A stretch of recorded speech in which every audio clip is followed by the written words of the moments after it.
Sustain267.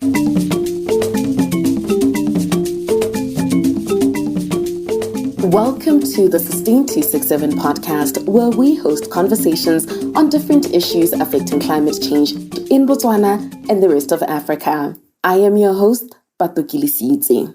This week, the Intergovernmental Panel on Climate Change, or IPCC, released the Sixth Assessment Report by Working Group 1 on the physical science basis of climate change. The report builds upon the 2013 Working Group 1 contribution to the IPCC's Fifth Assessment Report and the 2018 to 2019 IPCC Special Reports. The purpose of these reports is to provide everyone, particularly governing bodies, with the information they need to make important decisions regarding climate change. It is worth noting that IPCC reports are non-partisan, and every IPCC country can nominate scientists to participate in the report writing process. The IPCC doesn't tell governments what to do. It has 195 member countries, and its goal is to provide them with the latest knowledge on climate change, its future risks, and options for addressing climate change. Additionally, the IPCC doesn't conduct its own climate science research. Instead, it summarizes all the existing research that has already been done to date, and for this report,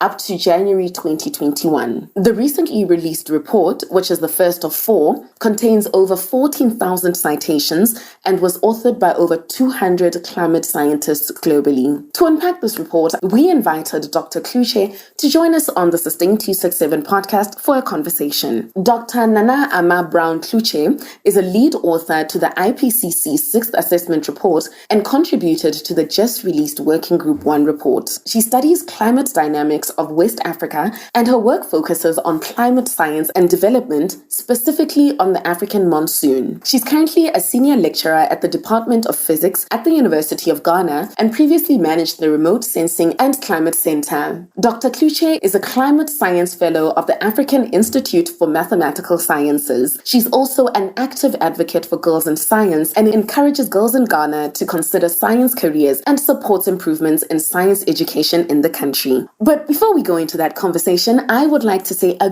big thank you to the Sustain267 patrons for making this episode possible. If you don't know what Patreon is, it's basically a platform where you support creatives to create content like this podcast. So if you appreciate the Sustain267 podcast, have learned anything from it, feel it's necessary, and would like to contribute towards the production of future episodes, please become a patron from as little as $3 a month. The link is in the episode notes. To kick off the conversation, I asked Dr. Klutse what this report means to me and for me as an African. All right, thank you. So I think as Africans, we should be concerned with what's happening globally.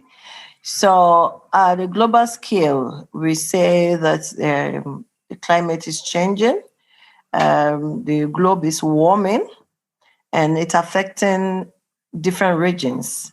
So it's affecting Africa as well. So what I would take in there as Africans are two things. First of all, the global impact is affecting Africans even more. Our continent is more vulnerable to these changes that are occurring on the global scale. Now, the other thing that we need to take is that the contributions of Africans on this important subject of climate is very minimal. And that also the research that we do over the African continent that we contribute onto such reports are also very minimal. And so we have to be concerned. We are vulnerable, but we are not even given enough report of the processes of climate issues that are occurring on our continent. And so we need to be worried about these things. Actually, taking from that on our minimal influence on this, from the report, I quote, it is unequivocal that human influence has warmed the atmosphere, ocean, and land. And there's been a bit of pushback about the framing of this as an all-human influence rather than being specific. Considering that Africa has contributed about 1% of emissions cumulatively, and currently we're sitting at about 3 to 5%. What's your take on that? So in this Sixth Assessment Report, the IPCC is bold enough to say things as it is. In the previous report, yes, we had indicated that there could be human influence. But in this assessment report, we are categorical about the impact of about the role human beings is playing on increasing the global warming, on the role humans are playing in causing the climate to change, and at a faster rate, which is alarming. And so this time around, the report has made it clear, and we have all the research showing that we have human influence. We didn't have enough confidence in our climate models in our earlier report, but today we are so confident in our climate models that is giving us the past, the present, and the future of our climate. And the models are able to distinguish between the natural processes of the climate and the human-induced, what we call anthropogenic climate impact or climate effect. So it is clear that human beings are contributing massively to the changes that we are experiencing in the climate system. And then looking at, you touched on data. So when I was looking at the graphs in the report, there'll be a link to the full report and the Policymakers version in the show notes if anyone would like to check that out. It's quite easy to read. It's quite easy to read. So my question around data and literature, looking at the graphs, there were areas where there was limited data and literature. And I realized that it was mostly for Africa where we had limited data and literature. What's the cause of that?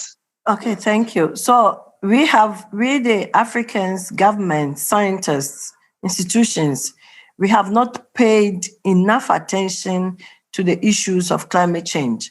The issues of climate change, to be able to assess the impact of climate, to be able to assess how deteriorating our planet, or let's say just even talk about our continent, have been, we need to have data. Data also start with the measurements. Now we lack enough meteorological stations that we have to use to take the measurements of the weather that will eventually become the climate data over a long period of time.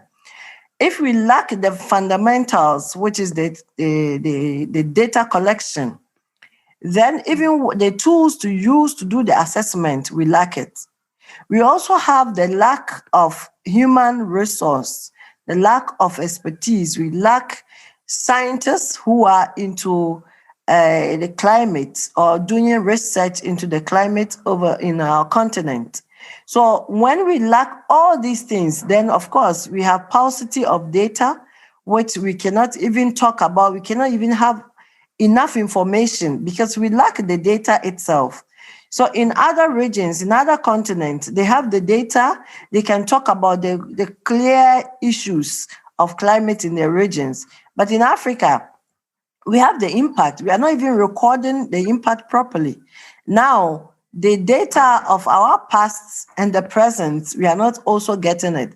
In our climate modeling, we project into the future using the past information that we have. So in simple terms, we can say we have recorded that maybe 3 days ago, there was rainfall.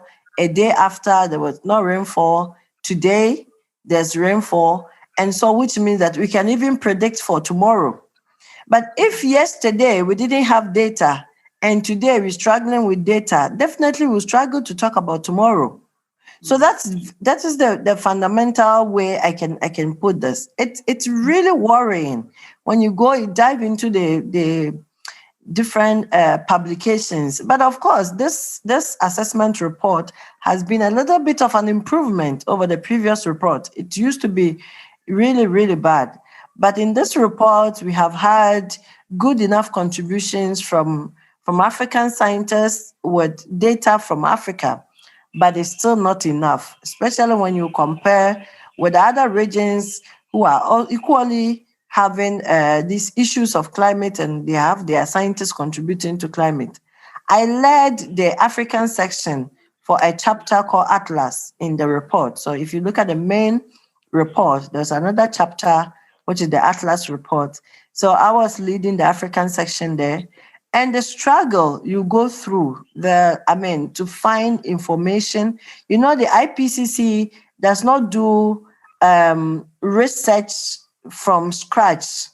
IPCC only assess research by scientists, publication of scientists, and then we just put them together. So we say maybe 10 scientists are saying this is the way the climate is going, or 20 scientists are saying this is the way, and then we put our confidence levels on those information that we get. And where there are divergent views, we also say it in the IPCC report. So if the research is not there, the IPCC cannot assess anything. And that is the situation we have in Africa. Unfortunately, we need to up our game in terms of research and in terms of data collection. You mentioned the lack of resources and just the lack of, infrastructure, you could say, to collect this data. Yes, even though there has been an improvement, how can we rectify that so that we're collecting enough data going forth? Maybe looking into the past, it might now be too late, but how can we rectify the data gap from Africa going forth? I'll also come back to the point of not having enough African scientists. So in terms of infrastructure, some of these topics are sovereign. So we need our governments, the African government, to take critical look at them. They must understand the importance of these areas and understand or invest into the infrastructure for data collection and whatever that comes whenever we're talking about the environment, even the training of scientists and all that, which of course we are going to come into it. We need to do that. Now, it's not as if there's nothing. There are a few data sets available, but there are gaps in there. We have satellite data, which we can use also to fill in certain gaps from the station data. In some studies, we are merging the ground data, the institute data. We take measurement from ground and satellite data just to improve our data set. Today, we have artificial intelligence. We use machine learning now to be able to fill in some of these gaps of data in the past. But it's all about investment. It's all about government having the political will to come into terms with the reality of the lack of these investment and the consequences that will come onto the African continent, let me put it that way, or the scientists will struggle to do the job. So we need a government to invest heavily in these areas. And there are private sectors, there's donor agencies. But if we don't have the political will of government into these things, they will also not even come into support. So two things, government must invest. If government is not doing that, you should show political will that I really want to do this, but I don't have the funds to do it. Then you can get a private sector coming in to invest, and you can get maybe donor agencies to also come in to invest. The thing is that it's not only about Africa. Once we lack in the data in Africa, the whole world may also have gap in knowledge, because the climate doesn't have boundaries. The climate system does not have boundaries. So a process that can begin in, let's say, West Africa, can end up in the United States of America, which we have had evidences of these things before. We have one hurricane that came up in America in the 2000s. It originated from the coast of Senegal. And so it's not about Africa doesn't have and Europe has or America has, and so it's fine. No, the other continents are equally worried that Africa is not having data. But then we need our government to show the will, to lead the way, and all others will come in, because it's a concern for all. With political will, that's something that keeps coming up in the podcast and different conversations. We have a dedicated episode to political will. If anyone would like to listen to it, I'll also add it in the show notes. And when you talk about climate affecting us all I'm thinking is Climate doesn't need a passport or a visa. If it's going to go, it's going to go. And then getting back to the report, there was also, once again, quoting directly, global temperature will continue to increase until at least mid-century. Global warming of 1.5 to 2 degrees Celsius will be exceeded unless deep reduction in carbon dioxide and other greenhouse gases occur in the coming decades. What exactly needs to be done to make a material difference? So what it is that, in 2018, the IPCC also approved released a report on the impact of 1.5 and 2 degrees warming if we allow the Earth to warm additionally by that, and what will be the consequences. So I'm happy to say I was one of the authors who contributed papers to that report. And it is clear that if we allow the globe to warm up to 1.5, now we are a little bit above 1 degree Celsius of warming at the global average. So if we allow the Earth to continue to warm up to 1.5 or beyond 1.5, that there are going to be devastating consequences that we are going to experience. Now, the issue about the climate impact is not like one way, or it's not linear. It may be worse for some places, but other places will be getting better. I can quote the Sahel region, which is a desert area in the West African part of West African region, or toward the north of Africa. It's desert, but these days, due to climate change, the positive impact is that it's greening. It's becoming green. We don't have enough data to confirm that it's completely reversed, but at least we have seen evidence that it's the rain pattern is appreciating, or we are getting increased rainfall in that area, and so the place is becoming green. In other places like the Arctic region, the Arctic is losing glaciers. The ice is melting because of the globe is melting. The globe is warming. Now, if the ice melts, it means that temperatures that are normally there are going to increase instead of the low, which means also that it's going to change the global circulation, because heat will move from hot to cold, and then the circulation will come in. So normally, typically, at the equatorial region, there's more sunshine and it is hotter. And then heat moves from the equatorial region to the poles, the North and the South Pole, which means that the trend of the circulation is going to also change. Now, when it changed so many other things. With our ocean temperature will change. We have cloud formation processes that will change, levels of lakes, rivers.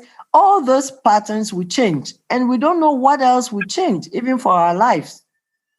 So in the report is saying that the warming will continue to the mid-century, 2050, thereabout, which means that if we stop using fossil fuel today, even when we put stringent measures that we are stopping the use of fossil fuel today, we have already accumulation of carbon dioxide in the atmosphere and other greenhouse gases in the atmosphere, which means that the Earth will continue to warm even to the mid-century. That is what the report says. So, which means that we don't have time. We have to stop now. Even if we stop now, we still have some consequences that will come up to the mid-50, and then probably we'll get a reverse if we stop now. But if we don't stop, then it means that we keep accumulating greenhouse gases in the atmosphere, and the warming will continue, and we don't know how the Earth is going to respond again to it. It's like we have overstretched it. It's like you're having this rubber band which you stretch up to some point, then it comes back, like you stretch, it comes back. But when you overstretch it at a point, you stretch and it exceeds its elasticity, and it doesn't get back to its normal state. That is the way we are treating the earth. We are overstretching the earth, and the IPCC can only say or can only advise that governments put in measures to stop it. There are a lot of countries who were parties to the Kyoto Protocol, to Paris Agreement in 2015, where parties agreed that we are all going to put in measures to keep the global warming well below 1.5. But things are not working the way they should be. Between 2015 and 2021, as we hear, we are still recording high measures of carbon dioxide or greenhouse gases in the atmosphere. Thank you. So as you're talking about the 30 years, I was scribbling here and I was making calculations. By the time it's 2050, I'm going to be, I think, in my late 50s, if not early 60s. So we could live to see this, which is, it's quite sobering. It's quite sobering. You touched on the Kyoto Protocol and Paris Agreement. I'll also link those in the show notes, should anyone be curious about what those documents are around. Earlier, you touched on African scientists. And something that really stood out to me when I was once again looking at the report, I think the day before the report, there was a list of the scientists who contributed to this report. And what really stood out to me was the very low representation of African scientists. And even more, I think when I did my calculations was about 40% of the scientists were women. And even like a marginal, really, really small part of it were Black women scientists. Something else that stood out for me was, since the report came out, from the launch and just conversations and interviews, I've barely seen African scientists on these posters, on these post-report interviews. Where are the African scientists? Where are the women scientists? Yeah, okay. So thank you. I would say there's even been an improvement in this Sixth Assessment Report. In the past, it's virtually nothing for African women scientists. But IPCC, at this time, the leadership took, categorical measures in improving scientists. So IPCC operates on quality. IPCC operates on principles, of quality. So there's the call to government that we need scientists to work on our report. And the process begins from scoping of topics and comes right down to selection of lead authors, contributing authors, and contributing lead authors into the report. So there are various stages of the report before it's finalized. Now the call gets out there, and the number of people who apply, it's already less from Africa, and also the quality of people who applied or scientists who apply may also be low. So the IPCC will go through, scan through, check for quality, and also, of course, they will then as many scientists as possible. But then we don't get the quality and we don't get the numbers as well, unfortunately, from Africa. So that's why you see only a few women who contribute and only a few Black women. In fact, I can finger count the few Black women in the IPCC who contributed to the IPCC report. So we have quite a number of South Africans who participated. In the whole report, South Africa had the highest from the various countries in Africa. South Africa had like 11 men and 3 women. Can you imagine this? So in my own country, we are only 2. No, we are 3. 2 men and myself, a woman. 3 Ghanaians contributed to the Sixth Assessment Report. And when you talk about the physical basis, the working group 1, the physics of the climate, we are only 2, of course, the 1 man and then myself, who contributed on that in that working group. So which means that, or which seem to say that we don't have the numbers and then we don't have the quality of scientists that we need to contribute to the IPCC report. And as I said, this is worrying. We need to put in effort to train more expertise or to train more experts into contributing to climate. And the IPCC, I would say, is the highest body in the climate field that every climate scientist will want to contribute to. So if you're a climate scientist and you have not contributed to the IPCC, it means you are still lingering at the lower side. You need to climb to the top to be known.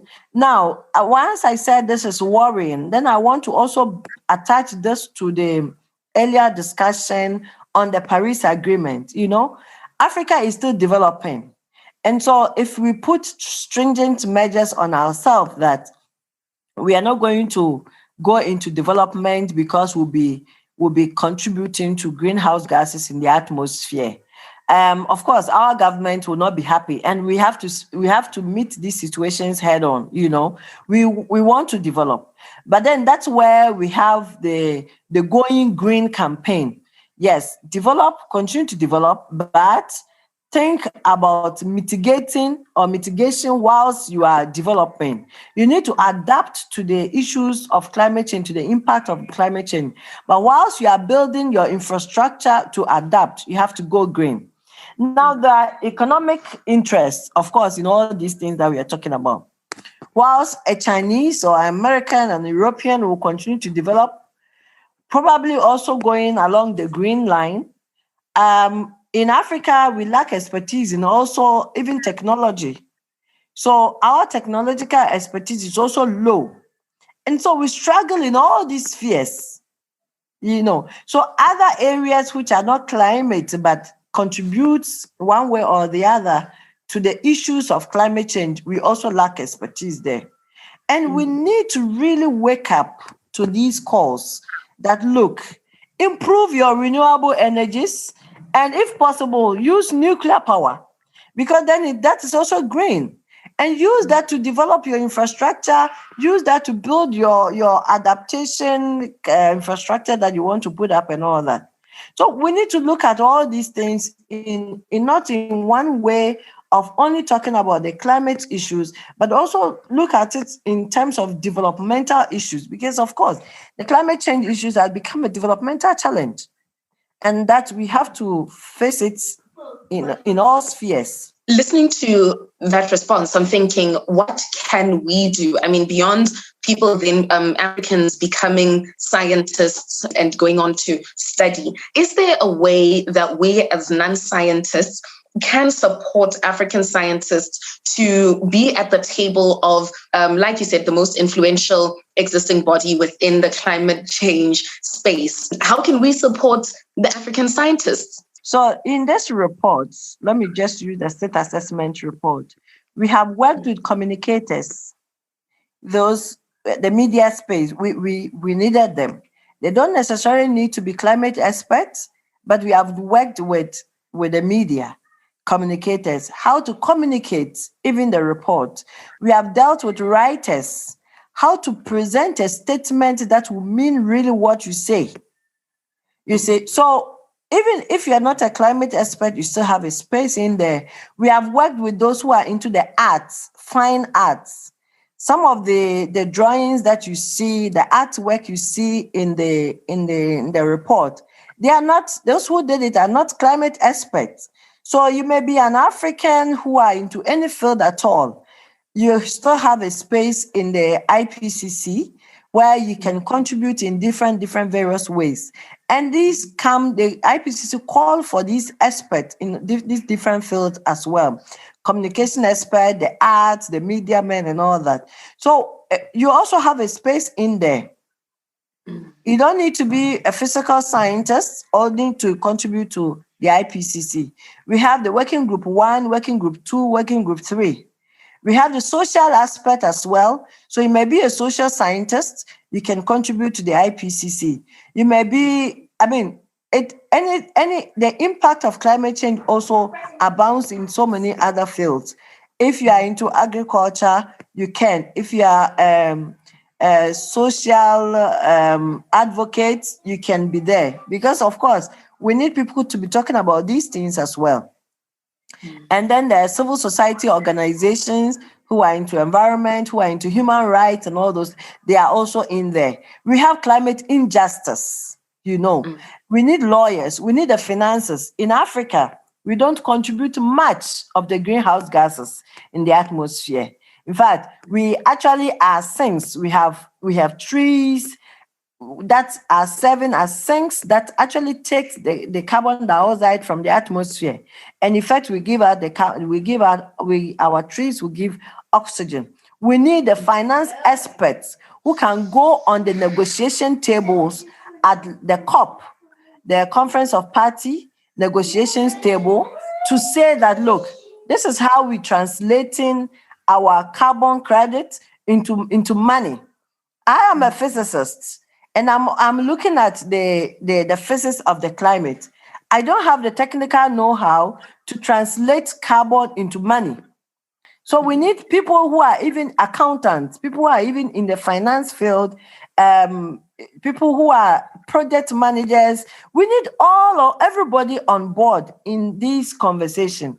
So now, if an African government who has reserved trees, which the government could use the trees to sell or to develop, and also the land, the trees are the land that have let's say minerals. We have gold, diamond, and stuff in Africa. We could clear the land, the trees of the land, and mine the minerals and use it for our comforts. But we remember that we have signed on to a Paris agreement that we are going to do our best to work within our means to keep our trees so that we can say the trees will serve as sinks to this carbon dioxide in the atmosphere. So now, which means that we are denying ourselves from the development that we could do by ourselves. So now we go to the negotiation table. We need people who can talk to say, look, one tree is equivalent to $100, or 2 trees is equivalent to $200. So now this is the number of our trees that we have. This is our tree population. And so we need this amount of money because our trees will continue to be there. Our trees, and we are even planting more trees. We are keeping our forests with them. We are keeping our wetlands and all those things. So we need all sorts of expertise into this IPCC stories that we are talking about. There's space for everyone within the climate conversation. Definitely. You talked about we need people who can talk. My mother will tell you I am a great talker. I have been talking since before I probably should have been. When you need talkers, feel free to give me a call. That's good. Okay, so from now, the IPCC recruits people into communication. So communication experts, even people in media, art, and as I said earlier on. So you can look out for those calls and then vacancies, and then you will join the IPCC. I mean, whichever way you can, be in the system. And then where would these calls be? If someone is listening to this episode of the podcast and they wish to join and contribute to the IPCC, where can they look for these opportunities? Okay, so the IPCC website, they advertise vacancies, and you can also write to the IPCC chair. There are vice chairs for each region. Africa is region 1. We have the vice chair, and there are vice chairs we have chairs and vice chairs for each working group. Their contacts are available. So if you have the expertise and you have not been in contact with the IPCC, write an email to any of these people or check for vacancies and apply to the IPCC. Some of us are also available. We can push the contact, where need be, to the right people. Yes, once my contact is already out there, we can also, once I have such communication, I can push it to the right office, and then we take it from there. And seriously, we need to talk about this thing. We need to have this conversation, and I'm happy that we are into this conversation. We need the Africans to be on board. Otherwise, the world is leaving us behind, and we don't just suffer, but we let the world also suffer as well if we don't do this. I'm going to look at the IPCC website, and then I'll put a direct link to those opportunities in the show notes if anyone would like to check them out. And then as we come to the end of our conversation, this report was quite comprehensive, and I found it very easy to digest and understand as compared to the previous reports that I had read. This one was really, really easy to read as someone who's not an expert in the area. But then one could ask after reading it, what should be done with it? There's a lot of information in here. What should we do with it? What should governments do with it? What should corporates do with it? What should CSOs and individuals do with this report that is so well put together and so informative? Thank you. So one effort we had put in this report is make it readable. Make it easy to read for non-scientists or anyone who can read, should be able to read without stress. So we try to avoid a lot of jargons, the use of jargons, but of course not to reduce the meaning of what we really want to say. So that's why I said we had employed communicators in this field.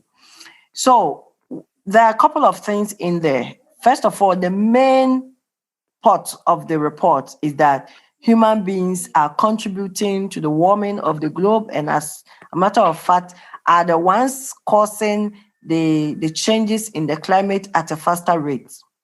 That is enough message for our government to take the Paris Agreement seriously. The next thing is that when we don't take this agreement seriously and we allow the globe to warm up to 1.5 and beyond, the consequences can be devastating, and no single government or country or continent can withstand the issues. Maybe people, the developed world, can say we have the capacity to withstand, but look at the recent story of Germany, the flooding that they were there. What is their capacity if they could withstand it? Destroy so many things. It happened in China. It happened in so many other countries. So no one single government can say, I am the boss, I have this, I have that. The climate that we can't even predict properly how the impact is going to be. So we need to take these things seriously. The other information from the report also goes to my African colleagues and the upcoming African scientists to take some of these things seriously. They should build themselves with the quality that is important. Nowadays, people who want to do shortcuts are in a hurry to finish studying and all that. It doesn't matter. What matters is the quality you come out as. Come out, go through the mill, and be the quality the world would see in you. Don't be a measure of your level.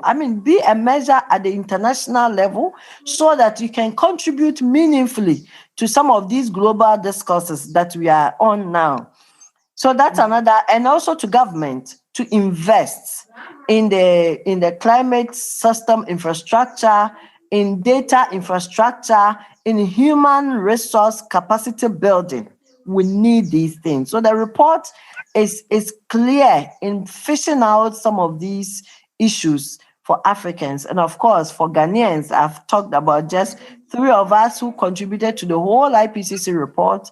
There was 2 of us in the working group 1 and 1 person in working group 3, which is woefully not enough. We need the people in there. Individuals. We've been reading this, looking at social media. Some of us are feeling a bit despondent. Yeah, it's very emotionally heavy. One might say, you know what do I even do with this information? Do I have the power or even influence to do anything about this information? What should we be doing as individuals? Very well. I gave a public lecture in my institution, and I try to put everyone's in this perspective that, look, once you drive in a car, you are contributing to the issues of climate change.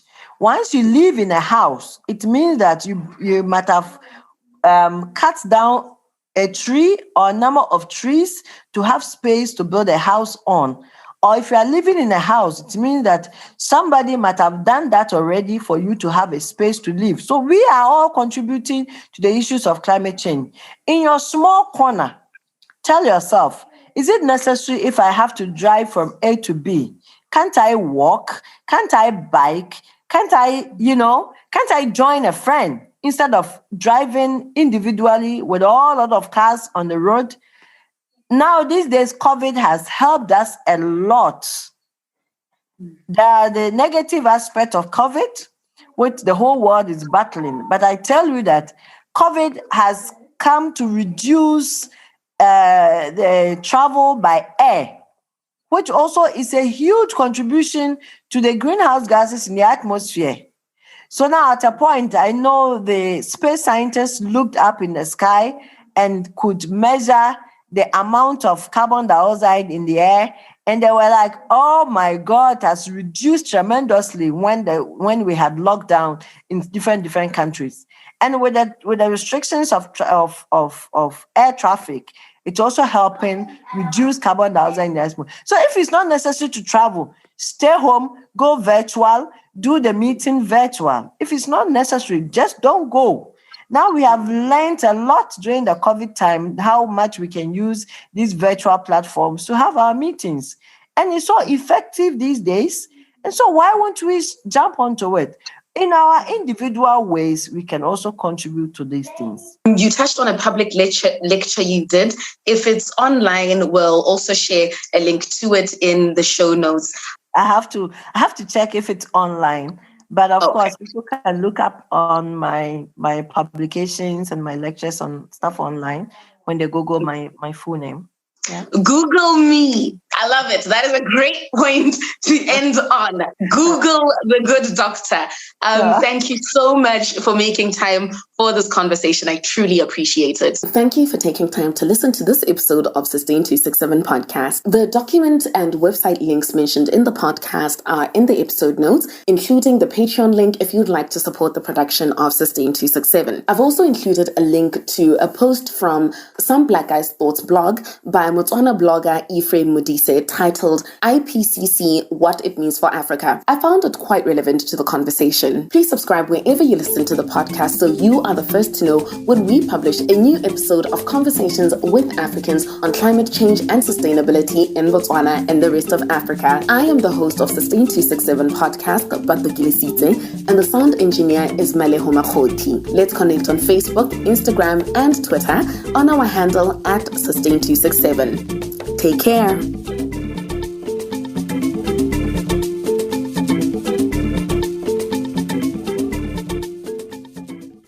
Sustain267.